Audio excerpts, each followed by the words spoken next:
अभी हम 10.6 न्यूमेरिकल को स्टार्ट करने लगे हैं जी।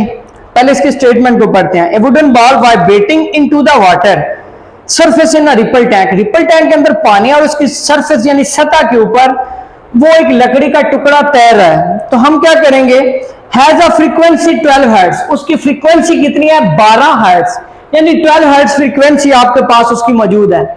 दूसरी चीज उसने क्या प्रोवाइड की हुई है हमें, the resulting wave has a wave length, यानी उसकी जो वेव की लंबाई है वो कितनी है जी, 3 सेंटीमीटर। आपको पता है कि वेव लेंथ को लैम्डा से डिनोट किया जाता है, 3 सेंटीमीटर है ये हमारे पास। क्या चीज हमने जी फाइंड करनी है, what is the speed of wave, यानी जो स्पीड ऑफ वेव है ना, वेव की स्पीड वो हमने फाइंड करनी है। मैं लिख देता हूं जी, स्पीड ऑफ वेव ये हमने फाइंड करनी है। आपको पहले भी पता है कि स्पीड फ्रीक्वेंसी वेवलेंथ का जो रिलेशन था उसका फार्मूला एक हमने पढ़ा था, v is equal to f lambda.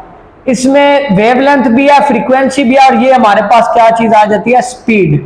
तो हमने यही फाइंड करनी है, तो ये वाला फार्मूला हम यूज करेंगे।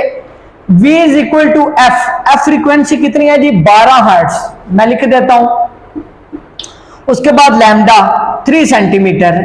अब यहां पे बच्चे कंफ्यूज होते हैं, क्वेश्चन गलत करते हैं। क्यों? उन्हें यह नहीं पता होता कि अगर कोई चीज सेंटीमीटर में तो हमने पहले उसे मीटर में कन्वर्ट करना है। कैसे करते हैं वो देख लें। जब भी सेंटीमीटर से आगे मीटर में डिवाइड करेंगे तो आप 3/100, तो ये आ जाएगा 0.03 मीटर, ये वाला करेंगे, यानी 1/100 से आप इसको क्या करेंगे, डिवाइड करेंगे मीटर में चेंज करने के लिए। तो ये आ गया जी 0.03।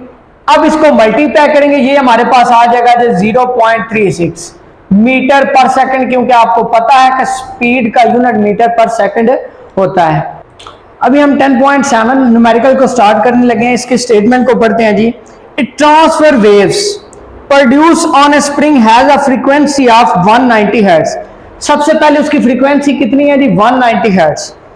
दूसरी चीज हमारे पास क्या है जी, उसकी गिवन है, and travels along the length of a spring of 90 metre. Length of spring यानी उसका डिस्टेंस कितना है, 90 मीटर। टाइम कितना लिया जी उसने, 0.5 सेकेंड। तो what is the period of the wave, time period of the wave T हमने फाइंड करना है। उसके बाद what is the speed of wave, v, यानी स्पीड हमारे पास उसकी क्या है, स्पीड ऑफ वेव, इसको भी हम फाइंड करेंगे। तीसरी चीज है जी, what is the wavelength of the wave. अब वेवलेंथ का भी आपको पता है, वेवलेंथ को डिनोट किया जाता है जी लैम्डा के साथ, ये भी हमने फाइंड करना है।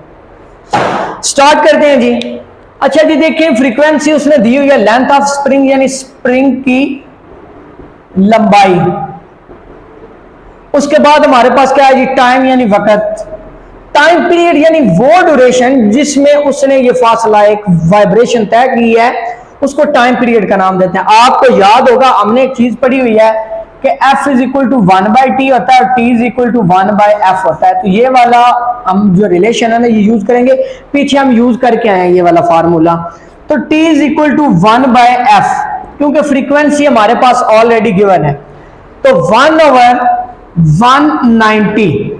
अब मैं क्या करूंगा, इसको सॉल्व करूंगा कैलकुलेटर की मदद से, तो हमारे पास क्या चीज आएगी, क्योंकि हमने फाइंड करना है टाइम पीरियड, और अगर जब हम टाइम पीरियड फाइंड करेंगे तो हमने ऑटोमेटिकली फ्रीक्वेंसी को रेसिप्रोकल के तौर पे रखना है और 1/f कर देना है। यहां से हमारे पास इसकी वैल्यू आ जाएगी 1 divided by 190 is equal to 0.005 second. अब सेकंड क्यों, क्योंकि टाइम पीरियड का जो यूनिट होता है वो 0.005 होता है। दूसरी चीज ये हमारे पास आ गई जी इसकी स्पीड। अब स्पीड पे याद रखना है, आपने एफ लैम्डा वाला फार्मूला नहीं लगा सकते। क्यों? क्योंकि आपके पास ना लैम्डा, जरा गौर कीजिएगा, v is equal to f lambda. F तो है ना, v की वैल्यू है ना लैम्डा की वैल्यू। लैम्डा भी आगे जाके भी आपने फाइंड करना है। तो यहां पे आप फार्मूला लगाएंगे s/t। क्यों लगाएंगे वो देखें जी। s/t कुछ इसलिए लगाएंगे कि उसने जितना डिस्टेंस या जितनी लंबाई वो ट्रेवल किया जितने टाइम के अंदर, इसलिए हम उसको स्पीड ऑफ वेव का नाम देंगे। यानी जितनी लंबाई उसने जितने टाइम में कवर किया उसको स्पीड ऑफ वेव का नाम देते हैं। अकॉर्डिंग टू द टाइम हम उसको ले रहे हैं। तो v is equal to s/t। S अब उसने कितना फासला है जी, 90। डिवाइडेड बाय टाइम कितना है जी 0.5। डायरेक्ट भी कर सकते हैं, ये पॉइंट अगर हम हटाएं तो ऊपर आ जाएगा जी 90 मल्टीप्लाई 10 डिवाइडेड बाय 5। ये पॉइंट हटाएं तो पता है ना ऊपर 0 एक 10 एक्स ऐड हो जाता है उसके साथ 2, तो ये आ जाएगा जी 180 मीटर पर सेकंड। क्यों मीटर पर सेकंड? ये यूनिट होता है इसका। और अगर देखें फासले का मीटर होता है और टाइम का होता है सेकंड, तो सेकंड को ऊपर ले गया तो मीटर पर सेकंड, ये यूनिट भी निकला। तीसरी चीज लैम्डा। अब हम इसकी वैल्यू फाइंड कर सकते हैं, कैसे जी? जरा गौर से देखें। v is equal to f lambda होता है, हमने ऊपर डिस्कस किया था, लेकिन लैम्डा की वैल्यू अब नहीं है। अब v की भी वैल्यू है, f की भी है। तो मैं लैम्डा की अगर वैल्यू फाइंड करनी है तो मैं क्या करूंगा, f को इसके नीचे ले आऊंगा, v बाय एफ। तो lambda is equal to v की वैल्यू क्या है जी आपके पास? उसकी वैल्यू है 180। और f की वैल्यू क्या निकली है जी आपके पास? f की वैल्यू भी आपके पास 190। अब गौर करें, इसको भी हम सॉल्व करने की कोशिश करते हैं। 180 डिवाइडेड बाय 190, तो यहां से हमारे पास लैम्डा यानी वेवलेंथ की वैल्यू आ जाएगी 180 डिवाइडेड बाय 190, 0.947।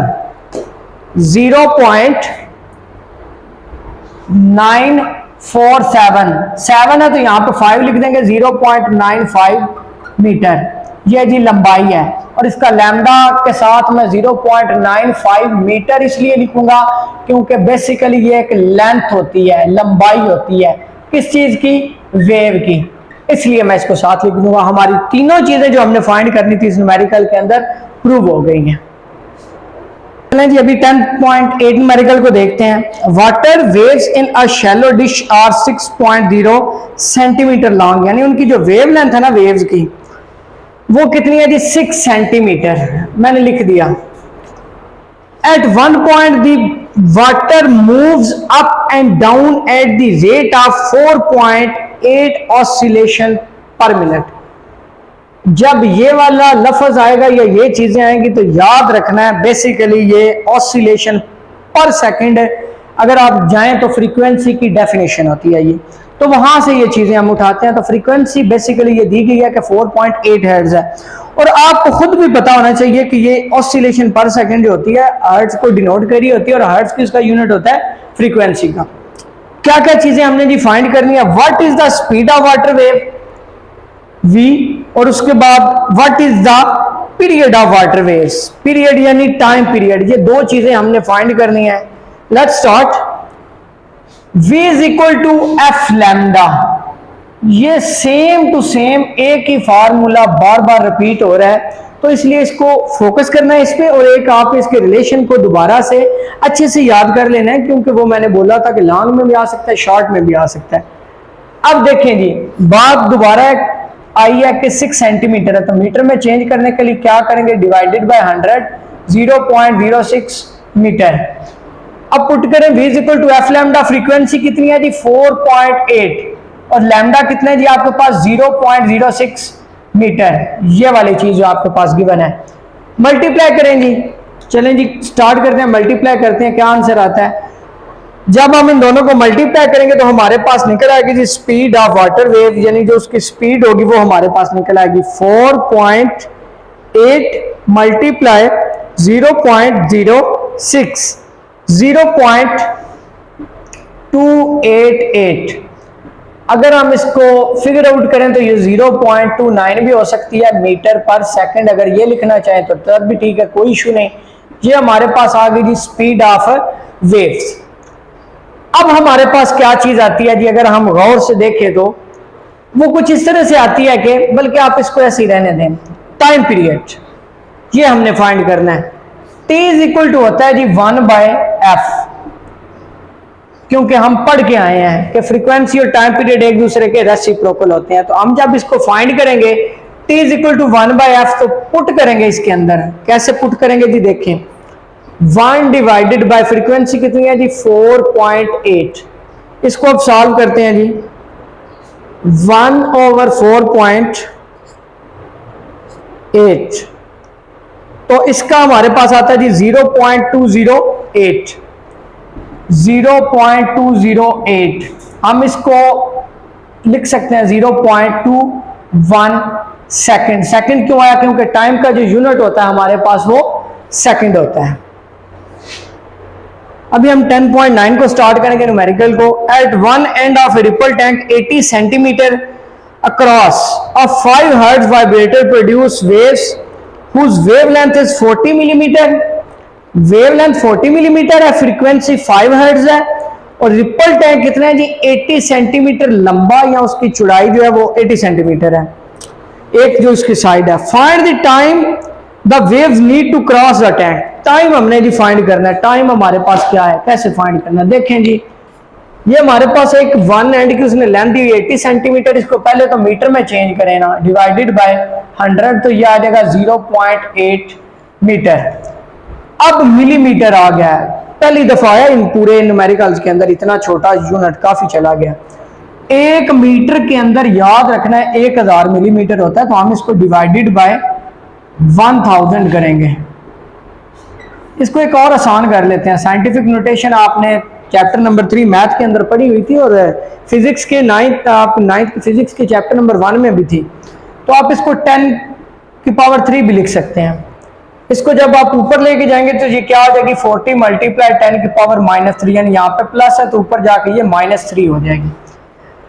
अब जी हमने t फाइंड करना है, किस रिलेशन से करना है जी? v is equal to s by T.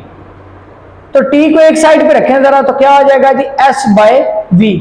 अब v की वैल्यू ही नहीं है, तो पहले v फाइंड कर लें। कैसे करना है?